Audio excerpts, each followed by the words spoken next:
तिकडे पुण्यात शिवसेना नेते रवींद्र धनगेकर आणि भाजप खासदार मुरलीधर मोहोळ यांच्यातील वाद आता टोकाला गेलाय। रवींद्र धनगेकर यांनी आपल्या एक्स पोस्टवरील शिवसेनेचा लोगो हटवला आणि त्याऐवजी सत्यमेव जयते पुणेकर फर्स्ट अशा उल्लेखाचा फोटो त्यांनी ठेवलाय। लोगो हटवल्यानंतर रवींद्र धनगेकरांनी एनडीटीव्हीला प्रतिक्रिया दिली। आपण पाहूयात। मध्ये मी काय बोलायचं ते पूर्वी बोललो, याच्या पुढे बोलणार आणि या बोलण्यामध्ये मला जोपर्यंत मला ते संस्था, ते मंदिर, ते युवकांचं वसतिगृह हे जो पण उभं राहत नाही तो पण आम्हाला ह्या सगळ्या सिस्टीमच्या विरुद्ध लढावंच लागणार आहे आणि याची पूर्णपणे जबाबदारी ही शासनाची आहे। ह्याच्यामध्ये शासनाने ही संस्था याच्यावर प्रशासक नेमावं आणि प्रशासक नेमून ह्या संस्थेला विशेष अनुदान म्हणून 100 कोटी रुपये द्यावेत। महावीरांचं दिवळ आणि वसतिगृह दिमागात उभं राहिलं पाहिजे आणि ह्या मताचा मी पुणेकर कार्यकर्ता। तुम्ही एक्सवर एक पोस्ट केली सत्यमेव जयते, काय आहे म्हणजे तुम्ही दररोज ट्विट करताय, आज हे बदललंय? लढा आणि लढण्यासाठी पुणेकर जे बल देतात त्याच्यामध्ये असंख्य पक्षाचे कार्यकर्ते असतील, नेते असतील, ते ज्या पद्धतीने पाठिंबा देतात। महावीर आपल्या जैन समाजाचे काही महत्त्वाचे लोक आहेत तेही पाठिंबा देतात।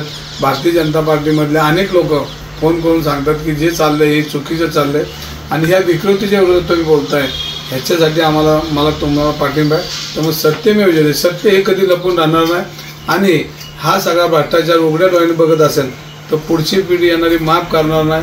कारण तुम्ही काय करत होता हे विचारतील त्यावेळेला आपल्या इतिहासात आपल्यावर काळी फुल्ली लागेल, तर ती काळी फुल्ली न लागण्यासाठी आपल्याला आता लढावं लागणार। तुम्ही लढतच राहणार म्हणजे लढणार। तुम्ही एका नेत्याविरुद्ध सध्या लढत आहात, त्या नेत्यांचा तुम्ही एक व्हिडिओ पोस्ट केला होता एका बिल्डरची जाहिरात करतानाचा, पण कालपासून एक तुमचा व्हिडिओ पोस्ट व्हायरल होतोय एका कपड्याच्या दुकानाच्या या रील्स म्हणून, तर त्यावर तुमची काय भूमिका आहे? तेही तुम्हाला टीका करतायत समोरचे व्यक्ती, त्यावर तुम्हाला काय म्हणायचं आहे? बघा का, मी बिल्डरसाठी बोललेलो नाही। एक त्या ठिकाणी टेलर आहे माझ्या मतदारसंघातला आणि तो मला म्हणला मामा, आता सगळ्यांचाच मामा आहे, मला अख्खं पूर्ण मामा म्हणतो।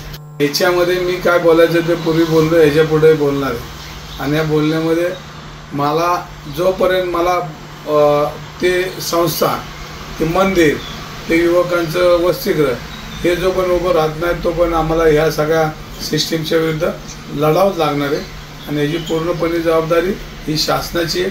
ह्याच्यामध्ये शासनाने ही संस्था याच्यावर प्रशासक नेमावं आणि प्रशासक नेमून ह्या संस्थेला विशेष अनुदान म्हणून 100 कोटी रुपये द्यावे। तर सेनेचा लोगो हटवल्यानंतर धनगेकरांनी सुद्धा प्रतिक्रिया दिली आहे। धनगेकरांनी आता वेगळा भूमिका विचार करत असल्याची चर्चा सध्या राजकीय वर्तुळात सुरू आहे। लढणार आणि लढत राहणार असं धनगेकर यावेळी एनडीटीव्ही मराठीशी बोलताना म्हणाले। सेनेचा लोगो त्यांनी एक्स या आपल्या हँडलवरून हटवल्यानंतर त्यांनी प्रतिक्रिया दिली आहे। लढणार आणि लढत राहणार अशी प्रतिक्रिया त्यांनी दिली आहे।